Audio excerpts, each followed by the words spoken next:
All right, thank you for making time for Citizen Weekend.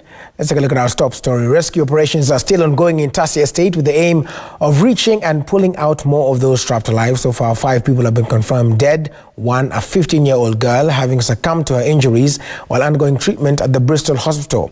Now, 18 of those pulled out alive were taken to Mama Lucy Hospital. 16 have been discharged, while 2 are still undergoing treatment. One more is also admitted at Bristol Hospital. And according to the Kenya Red Cross, 26 people have been reported as missing. Now, the housing structure has 57 units, though not all 57 had been occupied. The National Disaster Management Unit and the Kenya Red Cross have set up a command post and a tent to coordinate rescue and other support. Deputy County Commissioner James Moirori remains in charge of the operations at the scene.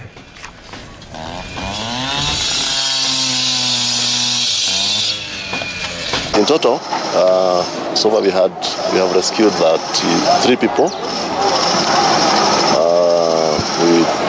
18 were taken to Mama Lucy Hospital, of which 16 were discharged.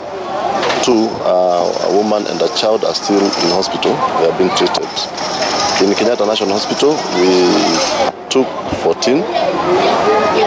7 were discharged, 6 are still admitted, while 1 succumbed in hospital.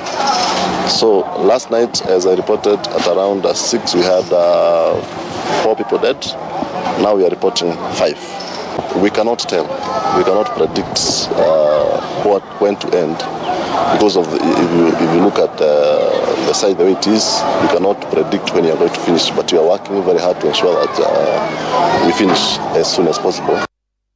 Citizen TV's Dorcas Wangera joins us live from Tassia, where she has been monitoring events since yesterday. Dorcas, have you had a chance to interact with any of the survivors? And if so, what story are they telling? What is the situation right now? All right, good afternoon, Willis. About the survivors, no, not yet. The people we have spoken to are those who are coming here to still look for their relatives. In the story that just ran earlier, you mentioned that there are 26 who are unaccounted for. So we haven't yet spoken to the survivors, and Red Cross are the ones who have been handling that, and then also dealing with their trauma and offering psychosocial support. And have you any people rescued this morning? How and you know what is happening in terms of what are the rescuers doing? How do they rate their progress so far? All right, we left here last night at around 11 p.m. And when we spoke to the Assistant County Commissioner, or rather the Deputy County Commissioner, he mentioned that 1 person was rescued. That's why the total came to 33.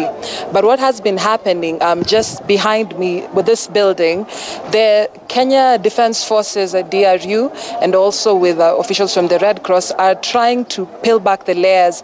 This was a 6-story building, but if you look at it, it looks like a 1-story rather.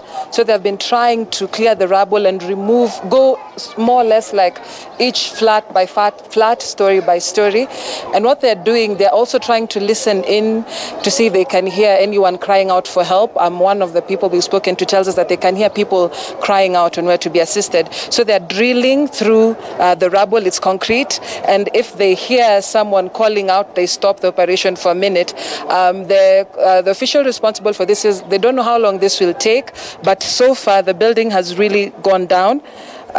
It wasn't this high yesterday, so they're still trying to go through the rubble to find any sign of human life. All right, well, we'll let you go back there. I know you have been camped out there, like you said, since yesterday. We do hope that some of the rescues that you've said have been trapped hard. That's Dorcas Wangera. She's at the scene there, and she's going to stay keeping tabs on that story for us.